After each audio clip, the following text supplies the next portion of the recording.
안녕하십니까.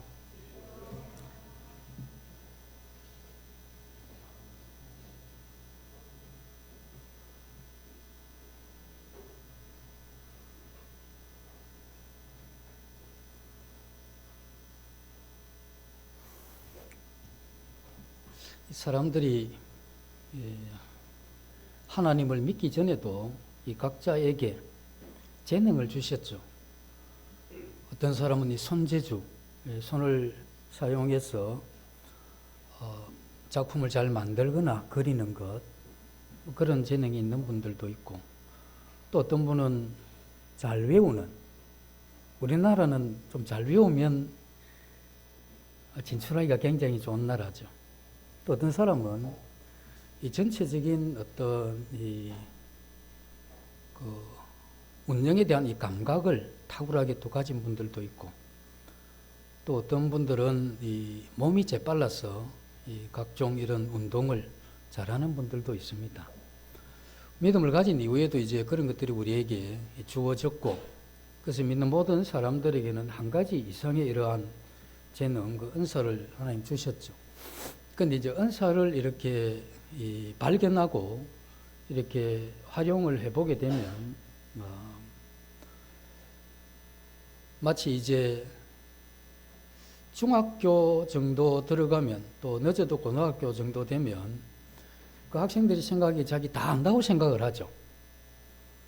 그런데 인생을 좀 쭉 오래 산 이러한 입장에서 볼 때 모른다고 할 수는 없는데, 알기는 아는데 그래도 좀 뭔가 이런 생각이 들잖아요. 염려가 되고 걱정이 되고 다 맡기지 못하는 이런 게 이제 어떤 거냐면, 우리가 이렇게 살면서 어떤 부분에 대해서 그거라고 생각을 했는 건 알고는 있는데, 그것이 가지고 있는 어떤 이 깊은 의미나 이런 본질을 알게 되는, 이걸 알게 되었을 때 아는 거와 그냥 이 아는 거와는 차이가 있죠. 그래서 이제 이 말씀을 드리는 건 우리가 기도에 대해서도 마찬가지입니다. 믿음을 가지면 기도해야 된다는 이야기를 들었고, 또 기도도 해왔습니다. 그런데 기도가 또 잘 안 되죠. 그러다가 또 기도 이야기하면 또 한번 해보기도 하고, 그래서 우리 성도님들 가운데 하루에 30분 이상씩 매일 기도하시는 분들이 있습니까? 손들지 마시고. 그거 손들어 버리시면 나머지는 아니다는 이야기가 되니까 들지 마시고, 또 들지 마세요. 하루에 진지하게 앉아서 밥 먹을 때 기도하는 거 말고 5분 이상 하시는 분 계십니까? 진지하게 마음을 모아서 들지 마시고, 어쩌면 우리의 이러한 이 기도가 생각보다 그렇게 많이 안 할 수가 있어요. 그래서 기도를 왜 많이 안 하느냐? 사람은 자기가 좋은 건 해요. 참 경제가 어렵다고 하는데 어디에 맛있는 음식이 있다고 하면 1시간씩 가서 거기에 식사를 하고 와요. 그렇게 바쁜 분들이. 왜냐하면 자기 좋으니까. 학생들이 얼마나 바쁩니까? 공부하는데. 그런데 게임할 시간은 또 다 확보를 해가죠. 자기 좋은 건 한다는 겁니다. 다르게 이야기를 되면 우리 기도라고 하는 이게 내가 정말 이게 좋은 거다, 이게 필요한 거다, 이런 생각이 들면 어떤 형태라도 합니다. 근데 이제 이게 그렇지 않으면 이게 힘들죠. 그래서 오늘 이 기도에 대해서 이렇게 잠깐 말씀을 드릴 건데, 기도에 대한 그런 면들을 좀 생각을 하시면서 왜 내가 기도가 잘 되지 않았는가 하는 이러한 이유를 오늘 이 시간에 한 개 이상이라도 이렇게 찾아보시면 좋을 것 같습니다. 오늘 시편 86편입니다. 구약 866페이지입니다.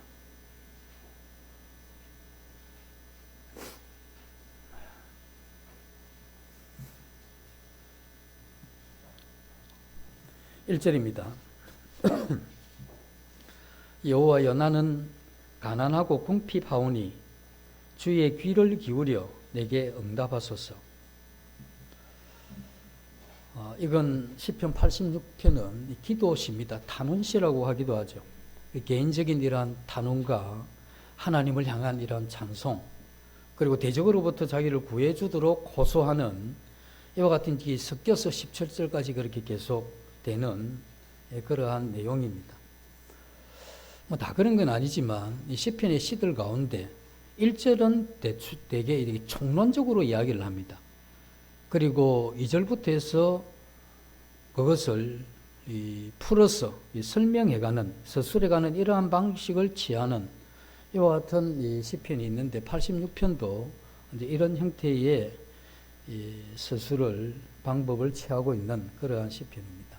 그래서 1절은 이 총론이라 할 수 있는데 여호와여 나는 가난하고 궁핍하오니 주의 귀를 기울여 내게 응답하소서 하는 이런 기도를 합니다.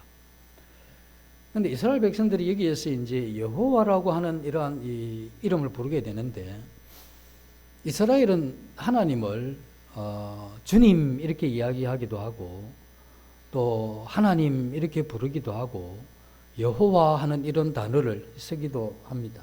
그런데 그 중에서 가장 직접적이고 거룩한 이름이 야훼라고 하는 여호와입니다. 그래서 여호와는 하나님의 이러한 이름인데 이걸 감히 이렇게 부르지를 못했죠. 그래서 글을 쓸 때 여호와라고 써놓고 읽을 때는 아도니아라고 읽어버립니다. 우리 하나님, 주님 이렇게 불러버리죠. 하나님에 관계된 이 모든 명칭은 하나님을 가리키는 건 마찬가지지만 여호와라고 하는 이건 특별히 어떤 뜻이 있느냐 하면 이 하나님과 이스라엘 백성들이 맺은 이러한 언약 이것을 기억하면서 불렀다는 겁니다.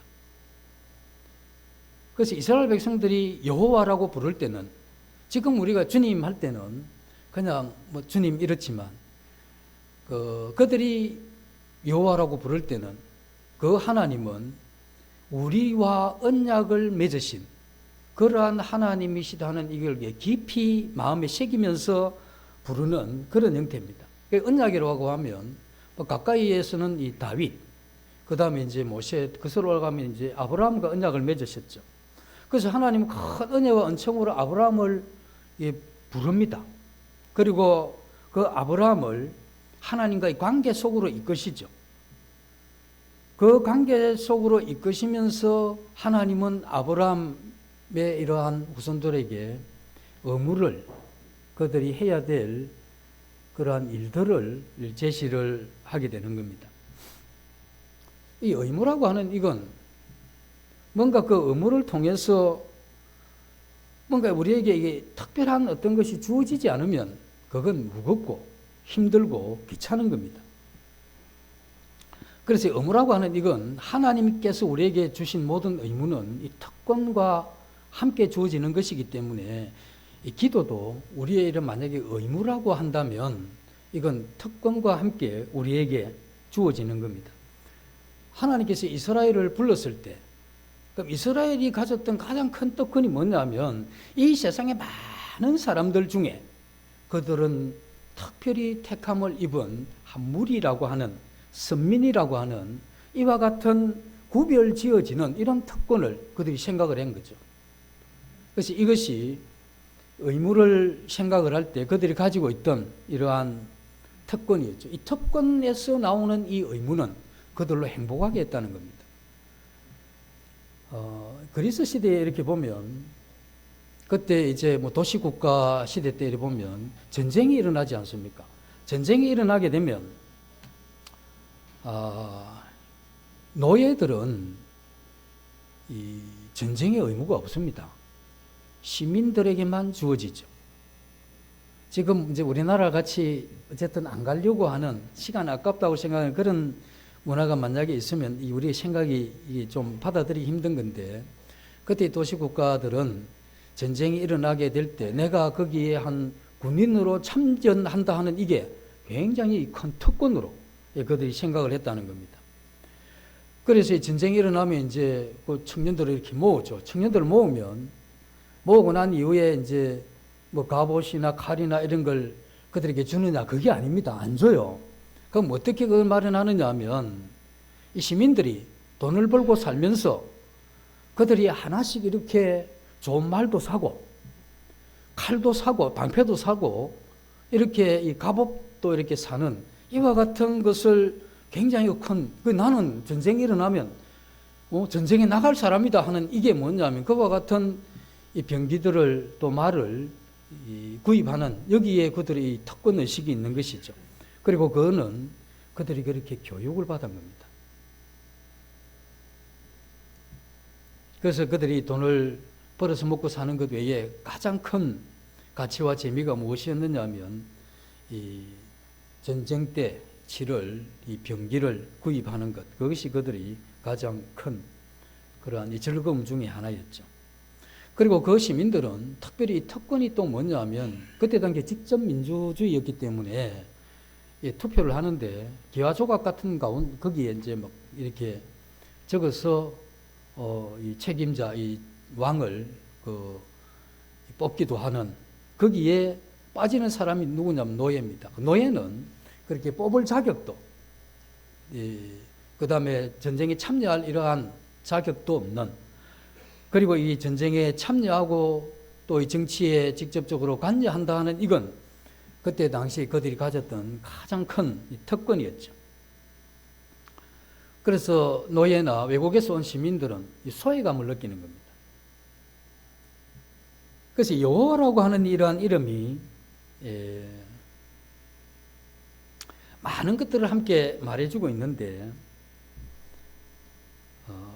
이건 이제 특별히 택함을 받은 것이죠. 그래서 하나님께서 그 아브라함을 특별히 불러들인 겁니다. 그리고 아브라함에게 약속했던 그 약속 때문에 하나님께서 애굽에 종살이하는 그 사람들을 애굽에서 이렇게 이끌어내죠. 그리고 그들에게 이 구름과 이 불기둥으로 그들을 보호하고 인도합니다. 그리고 그들이 살아가야 될 지침인 율법도 그들에게 주어지게 되는 것이죠.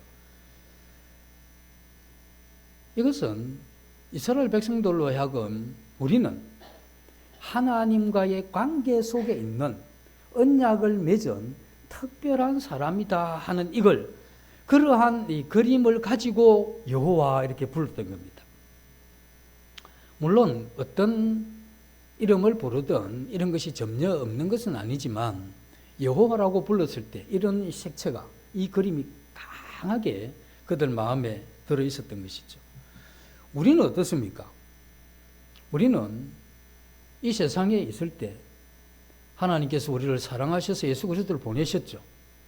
그리고 십자가에서 죽으시고 성령께서 어느 날 전혀 상관없어 보였던 그 기독교, 그 유대 종교 같았던 그 속에 있는 하나님, 이 하나님이 내 자신의 이러한 모든 죄를 해결하고 영원한 천국으로 이끄실 뿐 아니라 이 땅에서 살아가는 이 삶을 헤쳐나가는 모든 이러한 이 힘과 또 방법을 그 속에서 발견케 하고 또 우리로 하여금 마음에 이 세상에서 주지 않는 이러한 평안도 누리게 했던 이러한 예수 그리스도, 그분이 우리와 맺은 새로운 언약 가운데 있는 것이죠. 그래서 우리가 예수님을 믿고 새 언약 가운데 있을 때 우리는 많은 이러한 특권을 우리가 누리고 있는 게 우리의 현재의 이러한 삶입니다. 그런데 항상 이런 관계 속에서 하나님 우리의 언약을 맺을 때 우리에게 주어진 게 뭐냐면 의무입니다. 그래서 우리가 예수 그리스도를 부를 때, 우리가 주님을 부를 때 우리에게 주어진 이러한 이 특권과 아울러 무엇을 생각해야 되느냐 하면 의무를 생각을 해야 됩니다. 그래서 우리의 이러한 이 믿음의 선배들은 이렇게 이야기를 하죠. 그 의무에서 벗어난 사람들, 그 의무를 충실히 따르는 사람의 특징은 뭐냐면 순종입니다. 의무에서 벗어난 사람들의 특징이 뭡니까? 불순종이죠. 그래서 우리 믿음의 선배들은 그 불순종의 삶을 살게 될 때 이와 같은 불순종, 이 죄된 삶을 살아가는 것 때문에 예수 그리스도 그분께서 십자가에 못 박혔다, 지금 지으려고 하는 이 불순종, 이것 때문에 주님이 죽으셨다고 생각하면서 그 불순종에서 벗어나 순종의 길로 가는 것이 마땅하다 하는 이런 이야기를 했죠. 우리는 구약에 있는 이스라엘 백성들이 여호와라고 불렀을 때 그들은 이 특권과 아울러 이 의무에 대한 이러한 것이 지금 우리보다 훨씬 더 깊은 그러한 마음에 새겨진 그러한 가운데 이름을 불렀습니다. 그런데 지금 우리가 이 언약 관계에서 우리가 하나님 주신 좋은 것들은 많이 생각하고 누리는 것 생각하고 하나님 도와주시는 것 감사하고 땡큐인데 내가 그 하나님 앞에 마땅히 져야 될 이러한 의무에 대해서는 어떻게 생각하냐 하는 것입니다. 그것이 오늘날 우리가 너무 피상적이다는 겁니다. 이 세상의 이러한 삶은 이 특권과 이 의무 속에서 이렇게 나오는 겁니다. 내가 한 가정의 자녀로 태어났다. 그러면 나는 그 한 가정이라고 하는 그 특별한 그 소속, 그 특권이죠. 그러나 내가 자녀로서 해야 될 그 의무가 있는 겁니다. 결혼을 하죠. 한 가정을 이룬다는 게 얼마나 특별한 겁니까? 그 특권이죠. 그러면 아내는 또 남편은 그것으로서의 어떤 그런 책임이 있는 겁니다. 직장, 마찬가지죠. 우리가 어디를 가든지 우리는 거기에 특권과 아울러 주어진 게 뭐냐면 의무입니다. 이 특권과 이러한 의무를 정확하게 생각하고 잘 이렇게 해가는 이게 이 세상 사는 이러한 삶이죠. 우리가 예수 그리스도 안에 속했다고 하는 이건 굉장히 큰 특권인데 이러한 특권과 아울러 우리에게 주어진 것은 의무입니다. 우리 의무가 무엇입니까? 하나님을 사랑하고 사람을 사랑하는 이게 의무잖아요. 그럼 우리가 이러한 이 특권과 아울러 이러한 의무를 생각하는 이런 게 너무 약하다 하는 겁니다.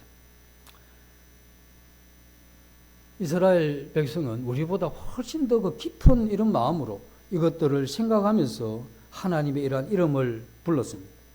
그래서 하나님과 이 시편을 쓴 시인은 끊을 수 없는 그러한 이 사랑의 이러한 이 관계, 그 언약에서 이야기하는 그 특권을 누리면서 그러면서 그 거룩한 의무애로의 이러한 부르심 이런 것을 가지고 여호와 하고 그 이름을 불렀다는 것입니다. 그러면서 이 시편 기자는 그렇게 이야기를 하죠. 나는 가난하고 궁핍합니다. 이렇게 표현을 합니다. 이건 자신의 이러한 상태를 먼저 하나님 앞에 고백하는 것이죠. 그래서 히브리 성경에 보면 주님의 귀를 기울여 내게 응답해 주십시오. 왜냐하면 나는 가난하고 궁핍하기 때문입니다. 이렇게 이야기를 하는 겁니다. 그래서 자신의 이런 상태를 고백을 하는데 자신의 상태가 어떻다는 이야기입니까? 가난하고 궁핍하다. 이런 이야기를 하죠. 그래서 이 가난하다. 그건 뭘 이야기하겠습니까? 필요한 것이 있다. 궁핍하다. 그건 뭘 이야기하겠습니까? 도움이 필요하다. 이야기를 하는 것입니다.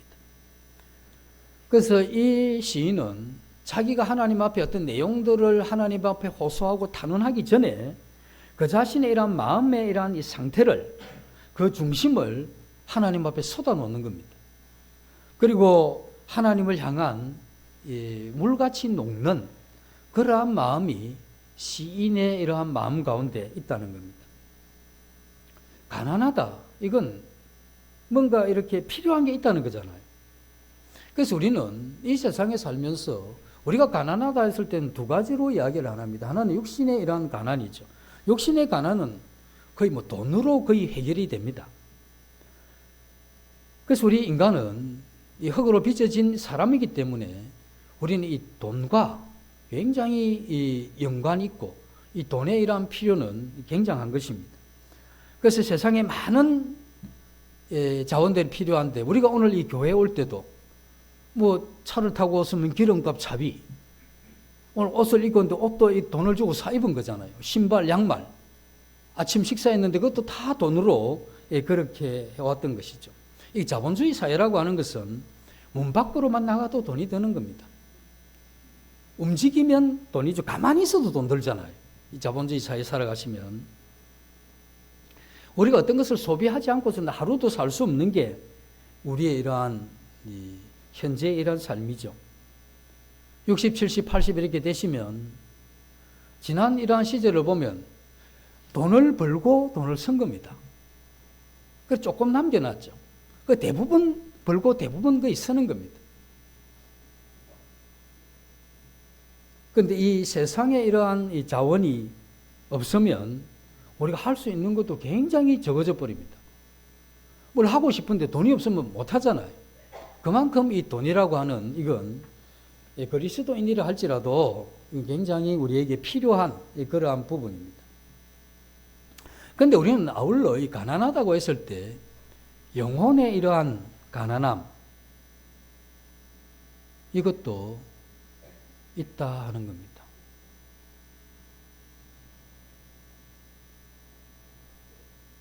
그런데 우리 영혼의 이러한 가난함을 우리 성도로 할지라도 이런 경험이 너무 약하다는 겁니다. 영혼이 가난해서 밤새 잠을 못 자고 걱정하고 염려 가운데 식음을 전폐했던 그런 기억이 있습니까? 돈이 없거나 또 이 세상의 환경 때문에 머리가 아프고 마음이 찢어지고 낙심되고 슬프고 한 적은 좀 들어있는데 영혼이 가난해서 그렇게 힘든 적이 있느냐, 이걸 우리가 물어본다고 하면 우리의 이러한 마음이 어쩌면 영혼이 감각이 매우 흐려져 있다 하는 겁니다.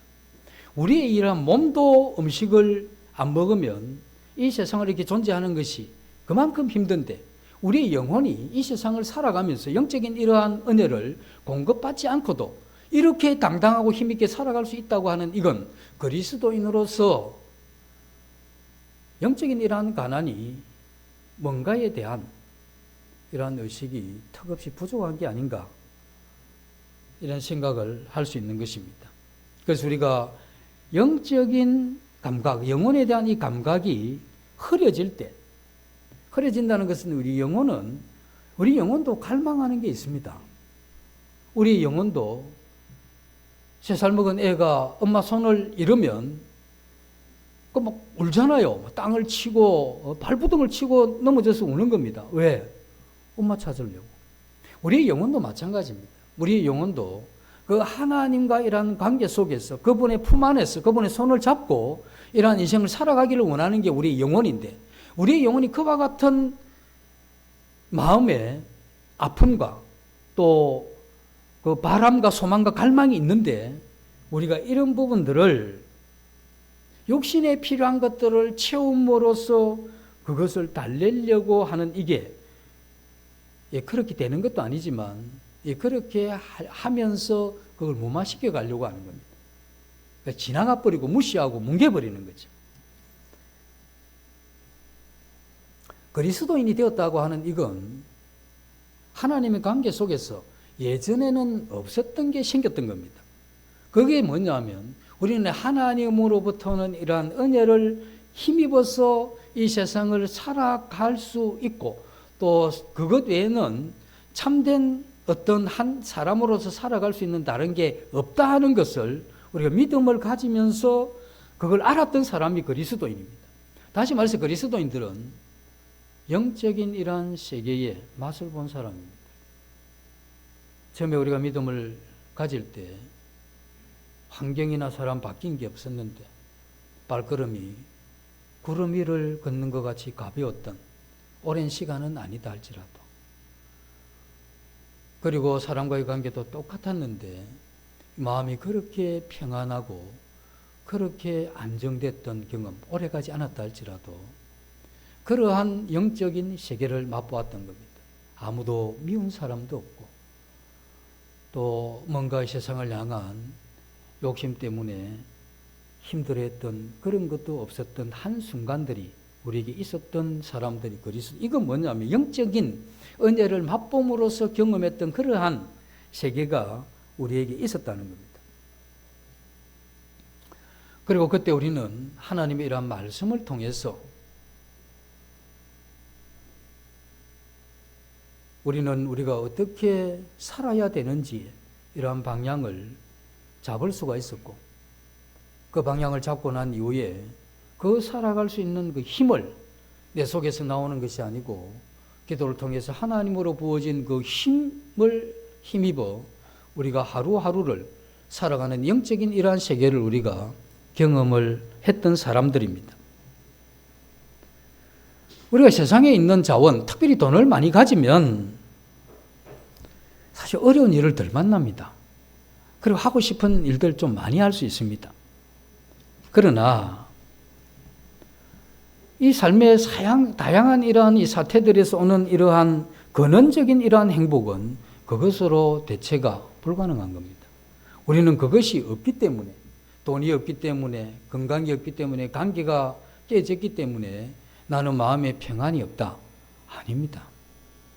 그 평안은 그런 형태로 하나님이 우리에게 주시려고 했던 것이 아니고 하나님과의 이러한 관계 속에서, 그 특권 속에서 우리가 가진 이 의무를 은혜 가운데 이렇게 살아가게 되면 그 속에서 하나님이 우리에게 행복을 이야기를 한 것이죠.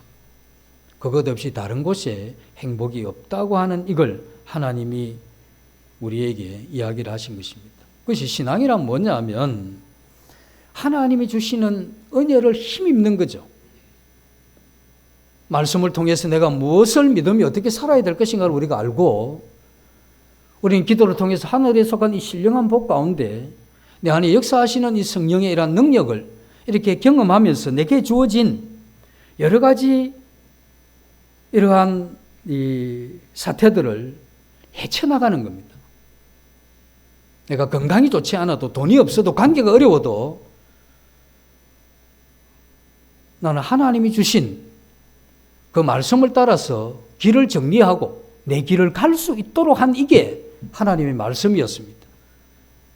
그리고 내가 그 길을 가는 데 있어서 내 자신이 가지고 있는, 인간이 가진 어떤 힘, 능력 이런 것이 아니라 기도를 통해서 주어지는 이러한 하나님의 이러한 은혜 때문에 이 불완전한 이 세상에 하나님의 관계를 맺게 한 이 관계 속에서 그 관계를 유지하면서 살아갈 수 있는 이 힘을 받은 거죠. 그래서 우리는 영적인 이러한 세계를 통해서 내가 살아가는 것과 살아갈 힘과 그 관계를 적절하게 유지하면서 그렇게 갈 수 있는 이 삶을 우리가 믿음을 가진 이후에 우리가 발견했던 사람들이지 않습니까? 그런데 우리가 하늘 자원이 어느 날 툭 끊어질 때가 있습니다. 그때가 우리 영혼의 침체라고 이야기를 하죠. 뒤로 물러가 침륜에 빠질 때라고 이야기를 하는 겁니다. 특별히 범죄했을 때, 그리고 욕심에 이끌렸을 때, 욕망을 따라서 할 때, 하나님의 말씀을 무시했을 때, 그래 얘 영혼에 무관심했을 그때에 우리는 내 속에 하늘 자원이 없는 걸 발견합니다. 그래서 이전에 느꼈던 이 평안이 멀리 가버렸고, 그럼에도 불구하고 내게 주어지는 하박국 선지자의 그러한 담대한 믿음도 없어져 버린 겁니다. 돌아온 건 부족이죠. 그리고 늘 그 없음 때문에 불편하고 불안하고 이와 같은 것이, 이와 같은 하나님 은혜에 떨어져 버리고 나면 그렇게 살 수밖에 없는 겁니다. 이 생태계를 보면 물이 없고 땅에 영양가가 제대로 없으면 이 생태계가 참, 물이 많고 영양이 많은 이 땅이, 그런 땅에 이런 생태계는 완전히 다르죠.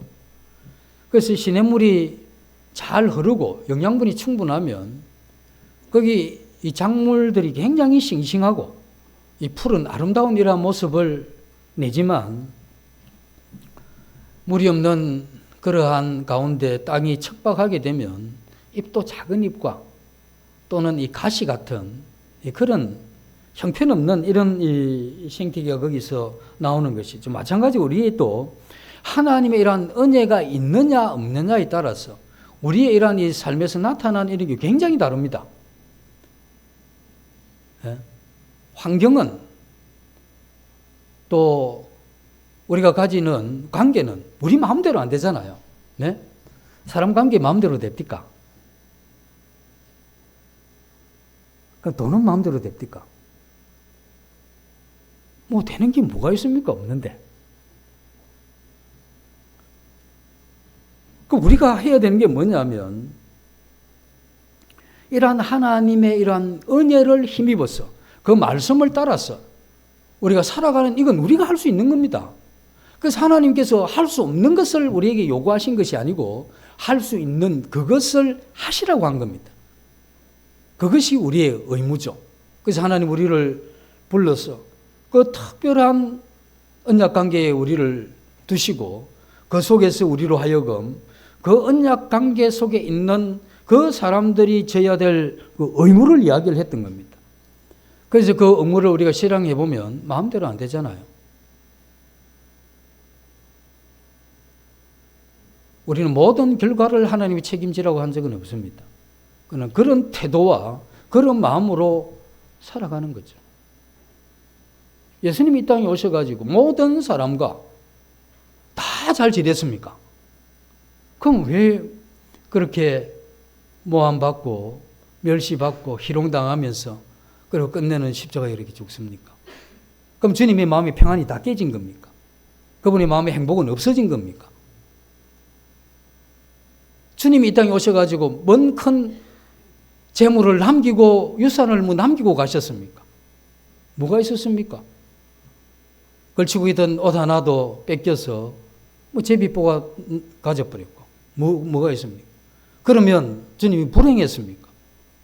주님이 이 땅에서 우리에게 보이시고자 했던 것은 우리의 이러한 마음 가운데 참된 이러한 신앙의 이러한 행복은 그런 것이 아니라 하나님으로부터 오는 이것을 그 삶을 통해서 우리에게 보이신 것입니다.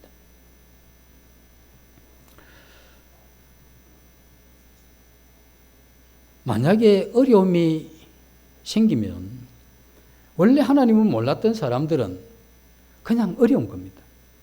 그런데 하나님을 알았던 사람은 어려움이 만약에 은혜가 공급되지 않으면 안 믿는 사람보다 더 어려워요. 왜 그러냐면 가난할 때 어렵잖아요. 원래부터 가난하면 그러려니 하고 삽니다. 그런데 한때 좀 살았다 이 말입니다. 한때 좀 부를 누리고 돈을 가지고 할 수 있는 걸 다 해왔는데 어느 날 너무 가난해져 버렸어. 그럼 그 사람이 느끼는 그 가난에 대한 어려움과 가난할 때부터 계속 가난했으니까 어느 사람이 더 어렵겠습니까? 마찬가지로 영적인 이러한 평안과 기쁨과 거기서 오는 이러한 삶을 누리고 경험한 사람들은 현재 하나님의 은혜 없이 겪게 되는 이 어려움은 훨씬 더 어려운 겁니다. 그래서 우리 그리스도인들이 믿기 전보다 더 힘들 때가 있죠. 왜 그렇습니까? 우리가 안 믿는 사람들보다 더 행복했던 때가 있기 때문에 그런 겁니다. 우리가 이 신앙을 하는데 우리가 신앙을 하면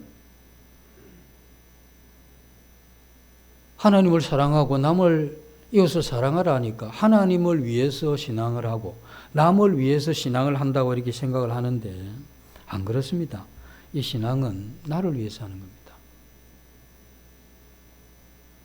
내가 하나님을 사랑하고 이웃을 사랑하는 건 나를 위해서 하는 겁니다. 왜냐하면 그렇게 해야, 왜냐하면 그 특권과 그 의무 속에서 내가 살아야 내가 행복하기 때문에 하는 겁니다. 그래서 이 신앙은 본인들이 행복하셔야 되는 겁니다. 나는 희생 많이 했는데, 나는 많이 섬겼는데, 그런데 나중에 원망과 시비가 있고, 그럴 바에는 이제 그 섬김을 접는, 그건 이 신앙에서 이야기하는 이 참된 이러한 신앙인의 이러한 삶의 본질을 알았지만 잊어버렸기 때문에 그렇겠죠.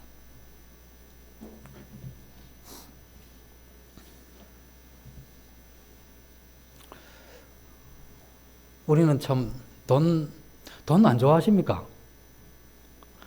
나 참 돈 좋아합니다. 돈 안 좋아하십니까? 좋아하죠? 안 좋아합니까? 에이, 거짓말이에요. 그런데 돈을 사랑하지는 않습니다. 제가 돈을 참 좋아하는데 돈을 사랑하지는 않아요.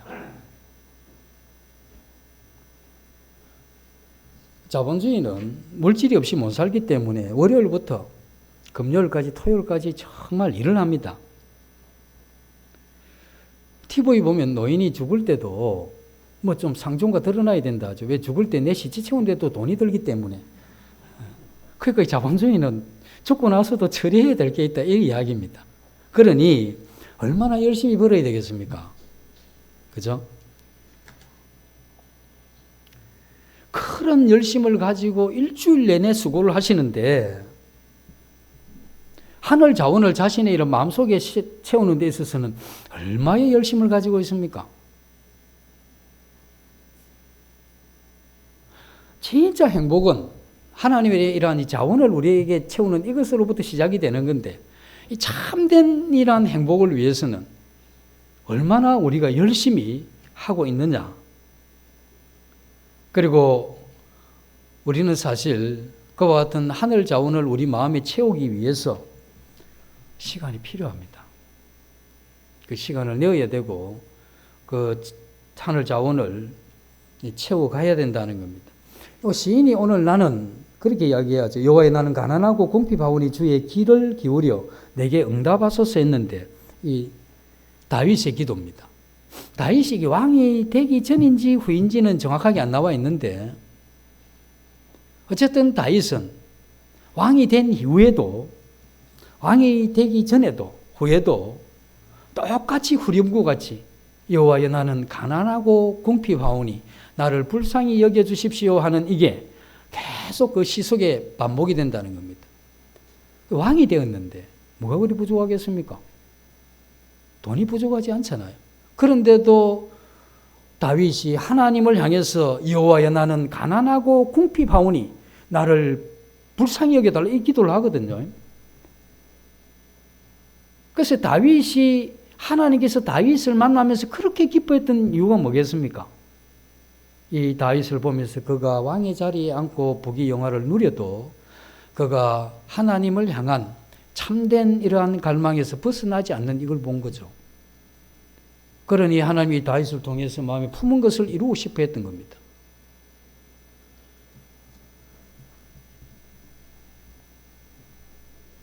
이 다윗은 자기가 가지고 있는 이러한 권력이나 돈이나 이러한 것이 부족한 것을 느껴서 나는 가난하고 궁핍하다고 이야기한 것이 아니고 그의 이러한 이 마음의 고백은 그 영혼의 가난함 때문에 그 고백을 했다는 겁니다. 그래서 특별히 그가 이야기했던 건 나는 가난하니 영적인 이러한 필요가 있습니다 하는 이걸 지금 이야기한 겁니다. 왕이 되었어. 조용한 밤에 그가 혼자서 그 마음을 부여잡고 하나님 앞에 여호와라고 부르면서 조상 아브라함에게 약속했던 그 약속, 그 속에 그 관계 속에 특권을 누리고 있는 나, 이스라엘 백성 중에 하나인 나가 그 하나님이 주신 그 의무 속에서 내가 힘들어하고 내가 가난하고 내가 이 궁핍한 자신의 이러한 이 상태를 고백을 하고 있다는 겁니다. 그래서 그는 궁핍하다고 이야기를 하죠. 필요하다는 겁니다.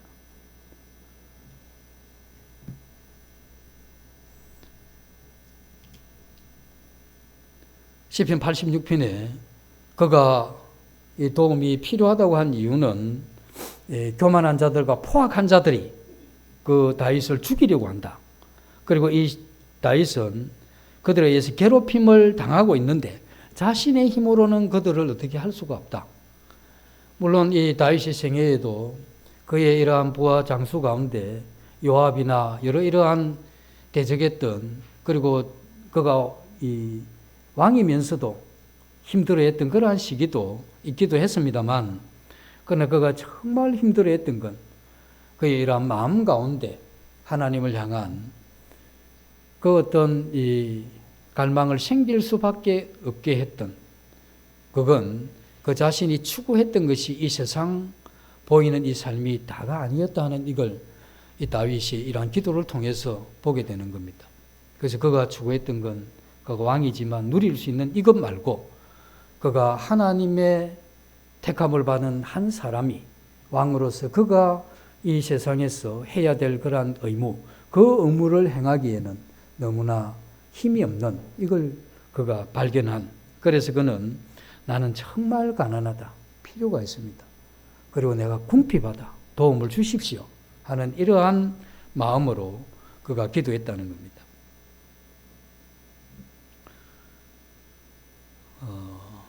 그렇게 하나님 앞에 이렇게 호소하게 될 때, 이 기도라고 하는 이건 우리 마음의 호소인데, 우리 이 마음에 악기를 치면 연주하는 것과 똑같은 겁니다.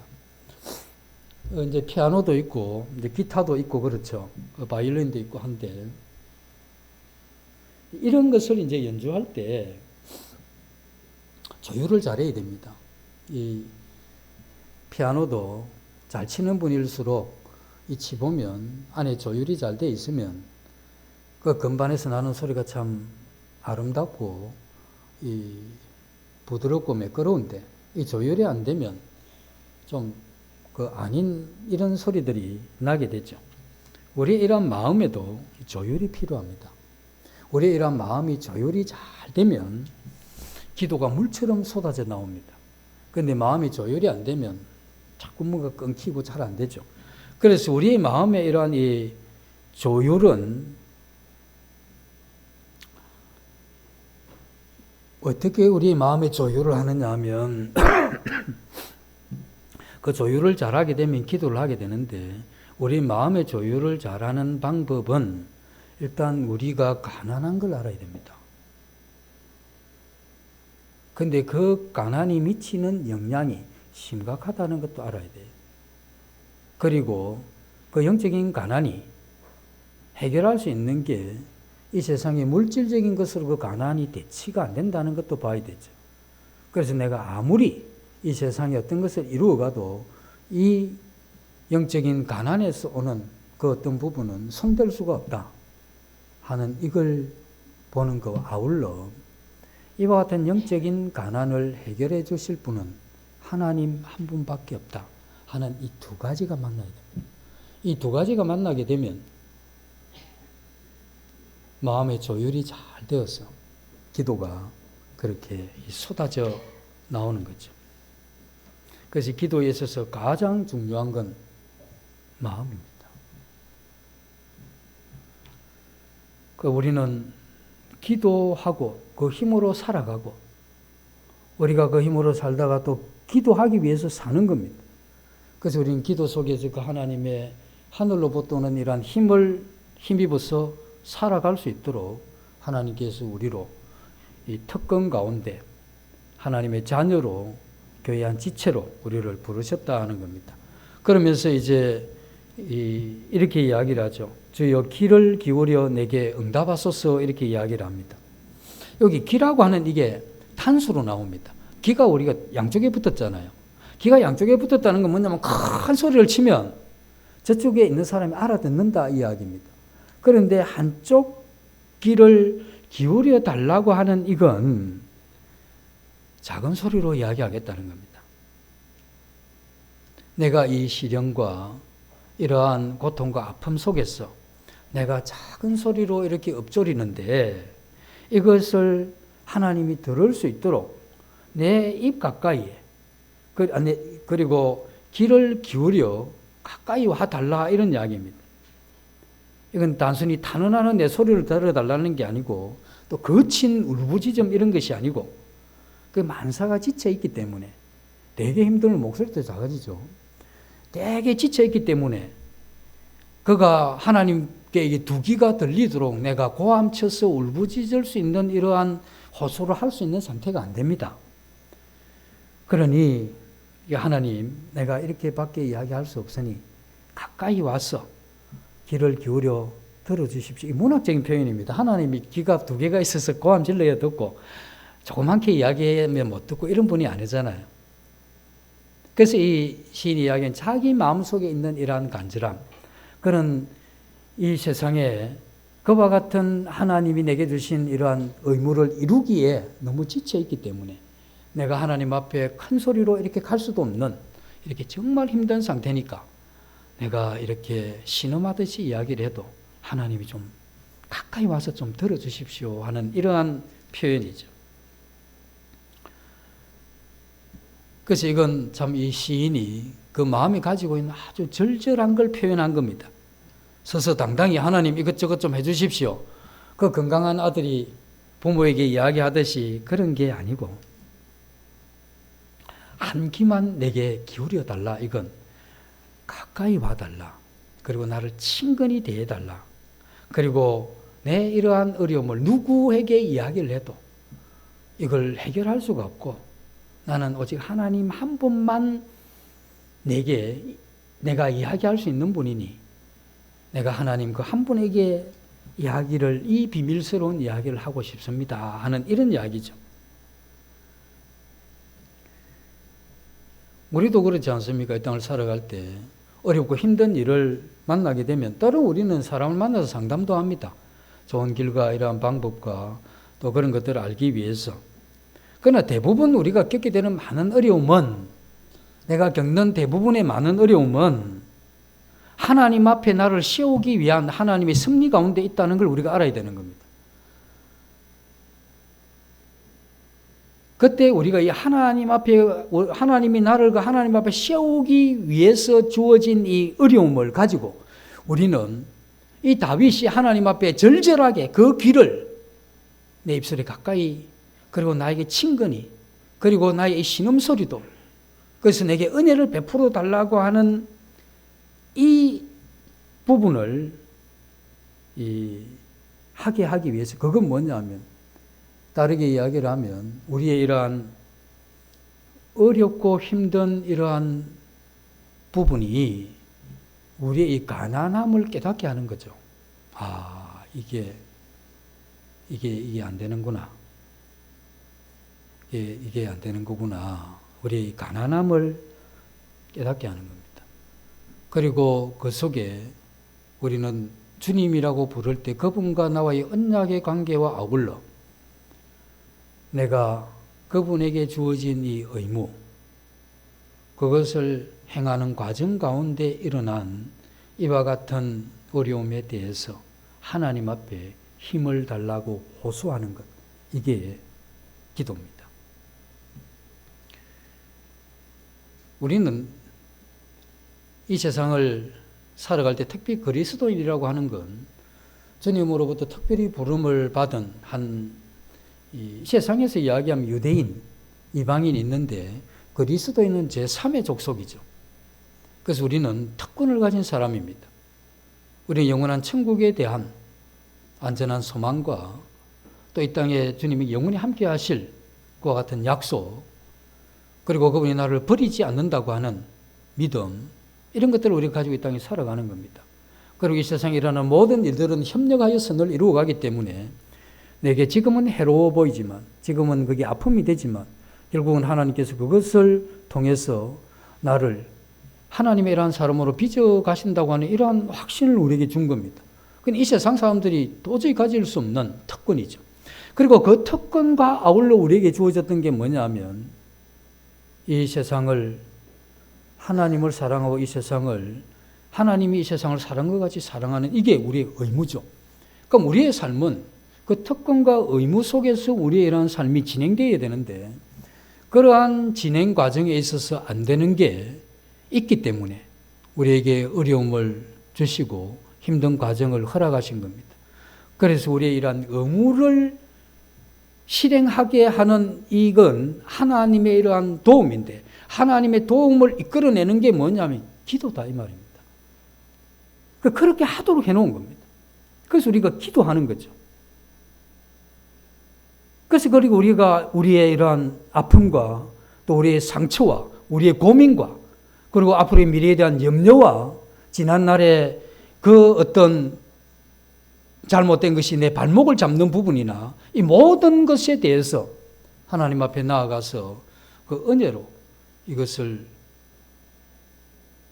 해결하는 도움을 우리가 받게 되는 것이죠. 그 문제가 지금 없어지지 않는다 할지라도, 앞으로도 계속 그 어려움이 온다 할지라도 이미 내 마음에 은혜의 수위가 높기 때문에 그 암초가, 내가 은혜가 낮을 때는 그게 걸렸지만 내 은혜의 이러한 수위가 높아지면서 그 암초가 엔간해도 위로 다 가버리는 것과 마찬가지로 오는 어려움은 이 세상 사람들이 겪는 그것 우리 피해가지 않습니다. 어쩌면 우리는 더 어려움을 겪을 수도 있겠죠. 그러나 하나님이란 은혜 때문에 넉넉하게 그러한 영적인 삶을 살아갈 수 있도록 하셨는데, 그 일에 있어서의 핵심이 기도입니다. 이 기도를 통해서 그 은혜를 이끌어내지 않는 한 우리는 이 자기 연민이라고 하는 그것에 빠져서 늘 나만, 왜 나는, 이런 형태의 이 생각을 가질 수 있는 것이죠. 그래서 우리는 오늘 다윗이 이러한 시편을 통해서 우리에게 보여준 대로 우리가 주님 했을 때 우리 마음이 떠올라야 되는 것은 그 특권과 의무입니다. 그리고 우리는 늘 경험해야 되는 것이 심령이 가난한 것, 그게 뭔지를 알아야 되고 그걸 깊이 깨닫는 게 필요하죠. 그리고 그 속에서 일어나는 기도, 그게 우리의 의무와 특권을 이어주는 게 바로 우리의 기도죠. 그래서 우리가 은혜 가운데 이렇게 사시는 그런 한 주가 되도록 함께 힘쓰면 좋을 것 같습니다. 잠시 기도하고 마치겠습니다. 아버지 하나님 주신 은혜에 감사를 드립니다. 저희들에게 주어진 참으로 놀라운 특권과 그리고 의무라고 하지만 그것이 우리 인생의 참된 가치와 또 의미를 부여하는 것인 것을 알고 감사를 드립니다. 더하여 그것을 실행할 수 있는 힘을 기도를 통해서 우리에게 힘주시는 하나님을 찬양하면서 한 주 보낼 수 있도록 주께서 우리의 마음을 새롭게 해주시기를 원하며 예수님 이름으로 감사하며 기도드리옵나이다. 아멘.